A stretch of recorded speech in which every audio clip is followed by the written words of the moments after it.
Iedomājieties, kādus joks izspēlē cilvēka zemapziņa.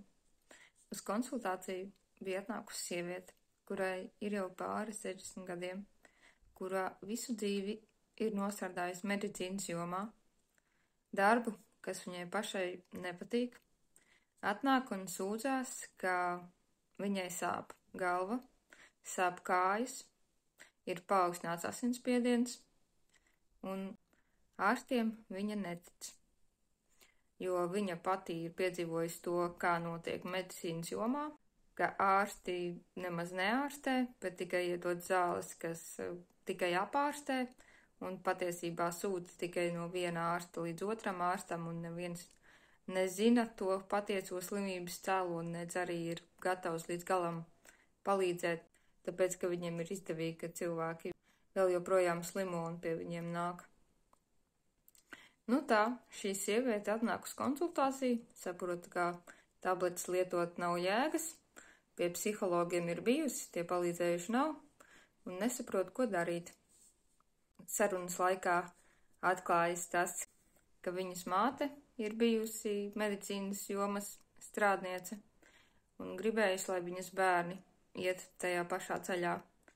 Un tā kā neviens cits ģimenē negribēja šo profesiju izvēlēties, tad šai sievietei nekas cits neatlika kā vien doties medicīnas jomā, bet viņa nekad nav vēlējusies strādāt šajā darba jomā. Tāpat viņai arī ļoti kaitina, ja viņu kāds komandē, vai arī viņai kaitina, ka viņai kādu ir jākomandē. Un viņa pati ir vecākā meita 3 bērnu ģimenē, 6 gadus vecāka nekā pārējās māsas, un viņa atzīst, ka tiklīdz kā māsas piedzima, tā viņa būtībā palika par mājas kalponi. Viņai vajadzēja klausīt visas komandas, kuras teica vecāki, vajadzēja izpildīt visu, ko viņai liek, un nekad viņai nedrīkstēja būt pašai savs viedoklis. Viņa jau no mazotnes piedzīvoja to, ka viņu kontrolē, un tieši šie paši aspekti, kas atkārtojas viņai tagadnē, viņu nenormāli kaitina un nenormāli uzvelk. Un tas pat ir līdz tādai pakāpei, ka viņai pat ir parādījušās psihosomātiskās slimības no šīs stresa un spiediena, ka viņa dara to, kas viņai nepatīk, strādā tādā darbā un arī piedzīvo to, ka viņai nenormāli kaitina šie te apstākļi, ka viņai kādam ir jāsaka kaut kas, ko darīt, vai arī kāds viņai to saka. Un šī sieviete jau no mazotnes piedzīvoja to, ka viņa nekam neder, ka visam ir jābūt perfekti, ka viņai ir jāizpatīk saviem vecākiem, citādi viņai būs slikti.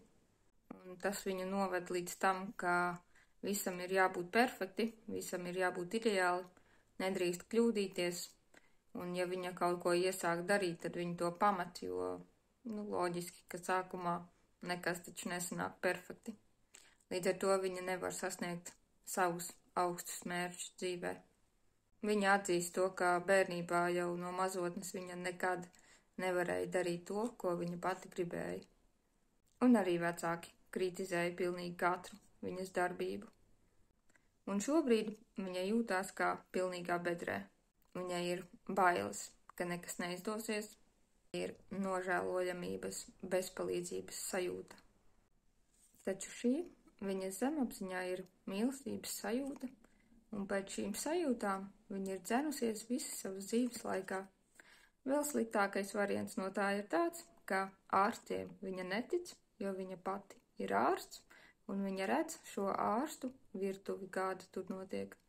Viņa redz to, ka ārsti sūta no viena ārsta pie cita ārsta, bet paši nemaz nezina, kā izārstēt konkrētās slimības. Viņa saprot to, ka ārsti tikai cīnās ar sekām, bet nemaz nerisina problēmu cēloņus, ka viņi tikai bāž batonus cilvēkiem ausīs, ka ārstiem interesē tikai nauda, nevis cilvēks, ka viņiem nav empātijas, nav sirds. Viņa to visu piedzīvo, redz šajā jomā pati strādā jau visu mūžu un ir pilnīgā strupceļā.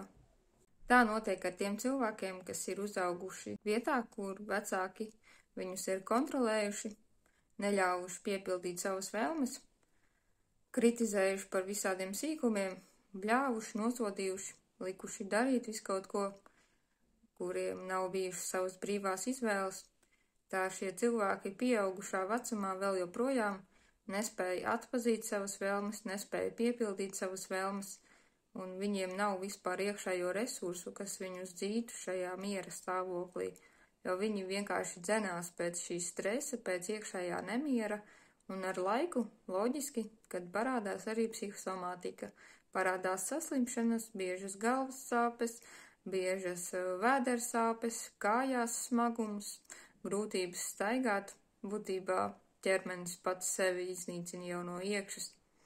Ķermeņa slimība ir papildinājums tam, kas notiek cilvēka galvā.